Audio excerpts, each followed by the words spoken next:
Alright guys, time for a little bit of imagination. Now, this is the main saddle that slides backwards and forwards.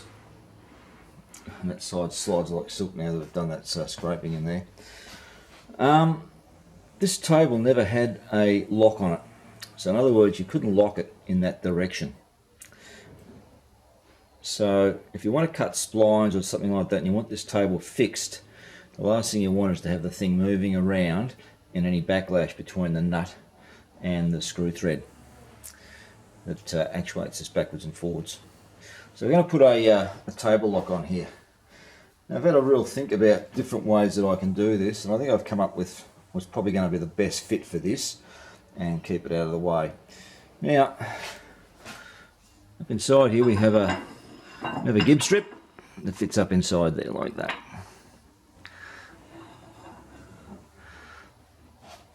So what I'd like to do is have some sort of a pin that can impinge onto this under force to slightly deflect this. It's only going to be a couple of thou to lock the gib against the dovetail inside here. A couple of ways you can do it. We can drill through, put a handle on here so it just handle rotates, and you actuate through a threaded rod, impinge onto the pin and moves the pin in and out. Now the only problem there is I want to try and keep the pusher point as close to the middle of that gib as I can. On the end here I have the support for the screw for the upper table. So it's going to get a little bit messy trying to work around there, and coming back to here to put that through, I'm sort of going to be very close to the fastening point. And I want to try and keep as much original stuff on this as I possibly can. The other option is maybe a handle with a cam inside here that then impinges onto the pin up inside a cavity here. That you can just actuate a rod backwards and forwards. We can have a cam in a different direction that works on a face, so we actually use the lever this way to lock it into place. Well, the one I'm going to use, or the one that I'd like to use, is utilising a wedge to pull back that's at around about a 1.5 degree taper that will impinge on the pin. As that wedge is pulled back, it pushes the pin in. So if you can imagine this fox wedge up on the underside of here, as I said, as that gets pulled back against the taper, the pin pushes up inside there. So that means I've got to have a rotating nut on here which will have a handle on it, which will operate here. I can keep that right out of the way. It's not going to look out of place, and I think it's going to look quite good for what we're doing here. So that's going to be the plan of attack. Underneath here I do have a cavity up inside here that I need to do some machining, because at the moment it's just a rough casting. So I need to set up some datum points and start machining inside to be able to get that slide mechanism into place. There's a fair bit more to it than just the wedge. There's the capture yoke. It's got to hold this into place so it can't move around. As I said, the nut, the threaded rod that's going to go through. So there's a whole range of things that need to come into play on this one. But you won't see any of that, it'll be tucked away. All you'll have here is a lever that you'll push backwards and forwards. Now that lever, I want to go that way, so the plan will be I need to put a left-hand thread inside that nut, put a left-hand thread on that pulling rod, if you like.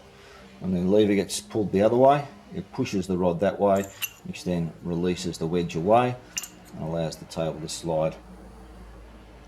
Alright, well that's the plan for what it's worth. We'll go and get this set up in a milling machine. I'll start doing some data machining in this cavity underneath here in preparation for starting to get some components made up.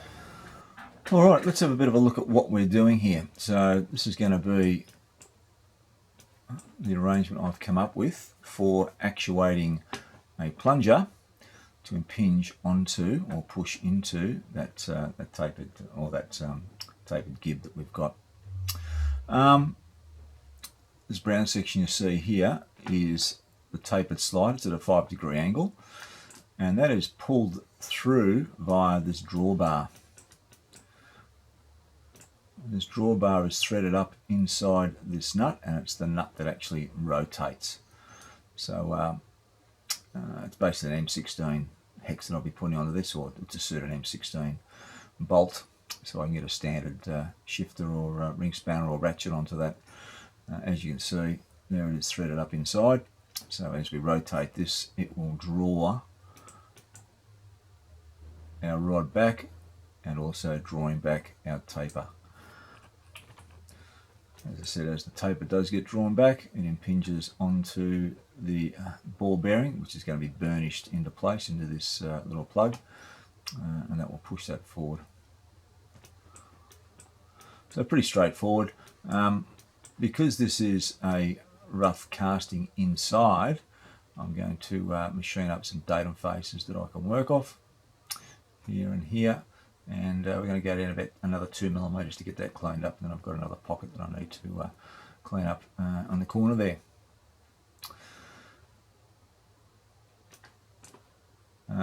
This slide arrangement is going to be made out of cast iron, so we won't have to worry too much about lubrication. I've got the bolster that locks that into place, and it's going to be finally doweled once I'm happy with its operation. You can see that that blue bolster, if you like, which is holding that slide into place.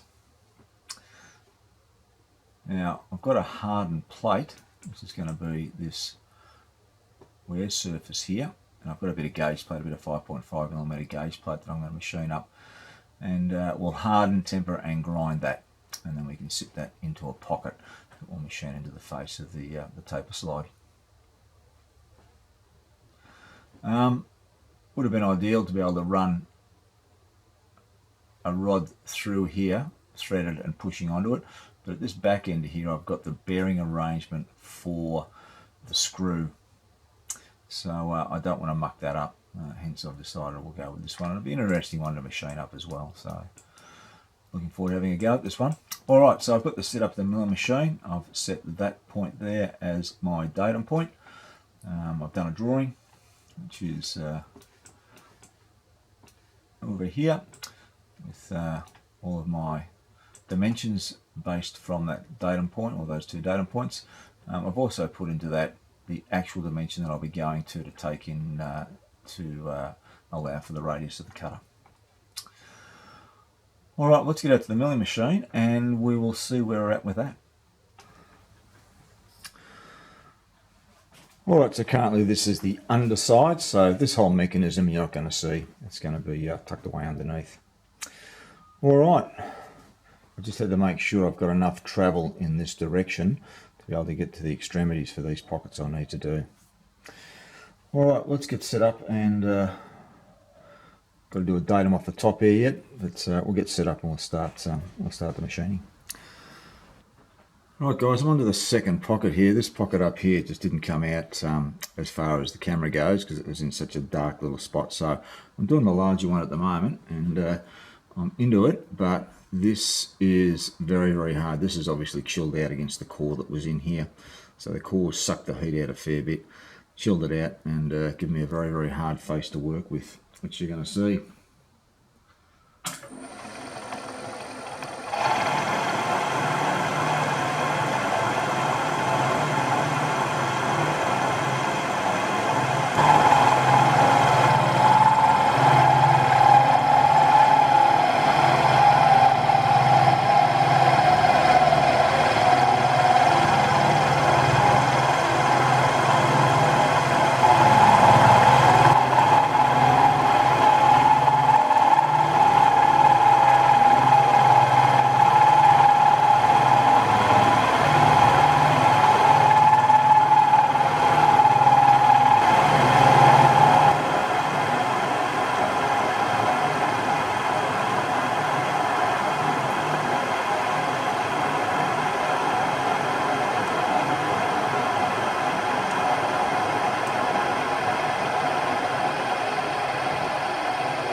pad certainly wasn't as hard as this pad here. This is just, it was almost like glass.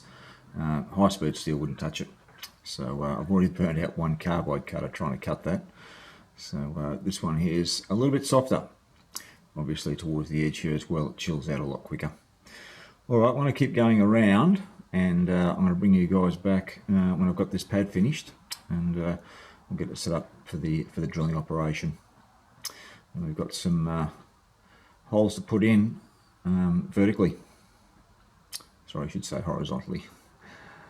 Alright, I'll keep going and we'll bring you back when we've progressed a bit more.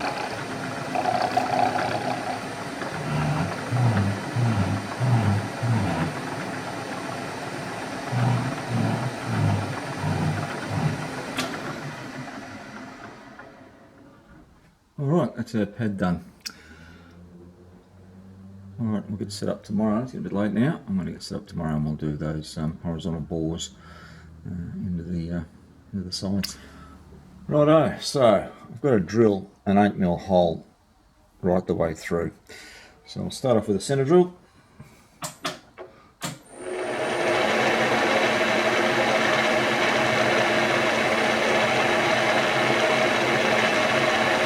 Right, we'll go in with a short series 8mm drill, and then we'll go in with a long series 8mm drill to get it out the other end.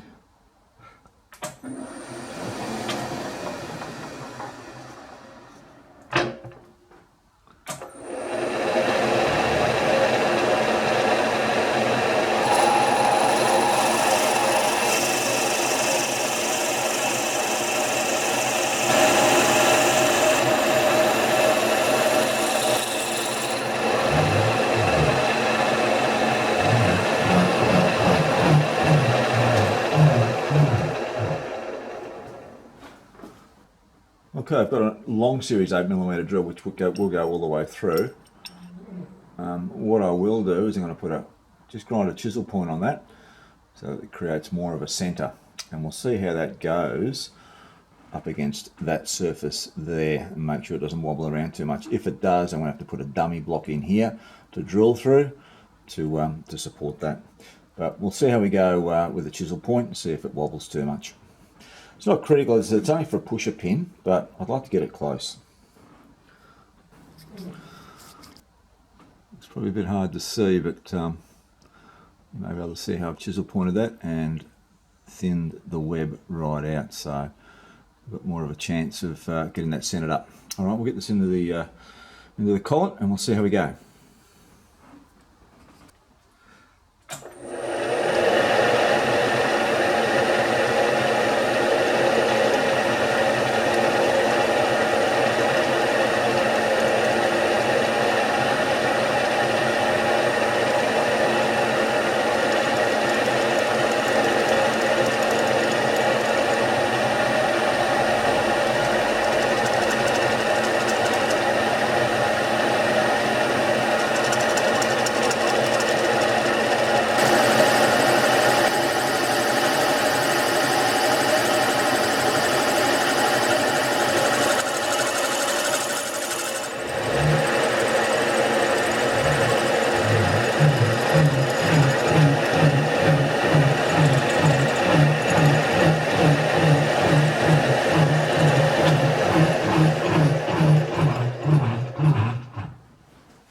Alright, I think we have a success.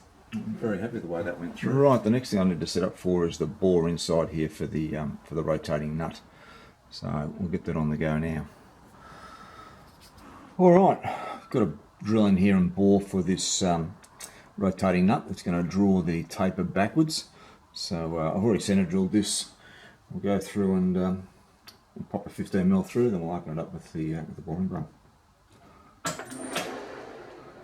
The right direction.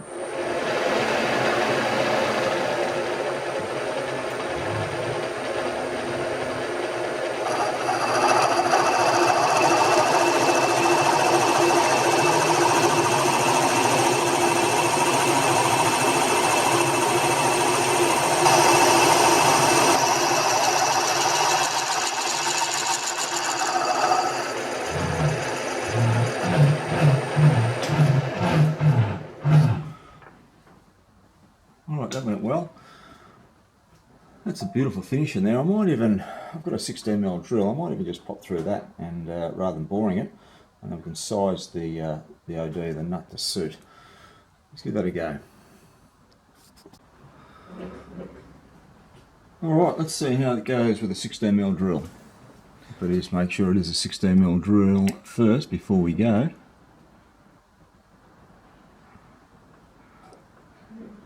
Yep. Alright. Not that I don't trust these El Cheapo ones, but I don't trust these El Cheapo ones.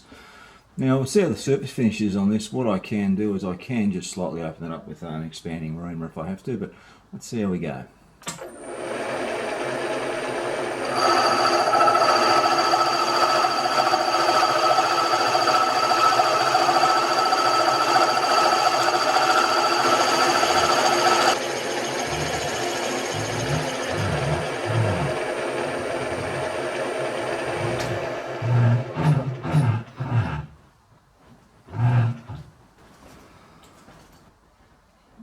That's a nice finish inside there, so I'm very happy with that. As I said, we'll just turn the nut to suit that diameter, so we'll measure that before we start. Alright, I think that's it for all the horizontal machining. Got a couple of holes that I need to put in here for that bolster plate that we need to bolt down, so I'll set up for that next. Alright guys, that's how that's all come up. I've had to cut another little groove just in here to clear the circlet.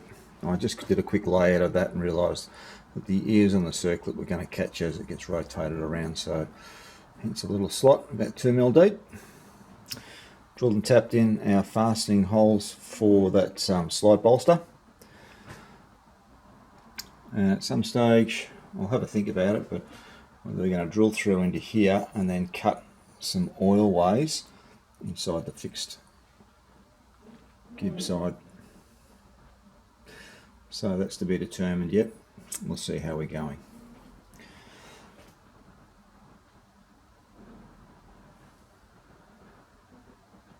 Alright, so very happy with how that's all come out. We can start making up the other components that need to bolt into this. Alright, we'll see you soon.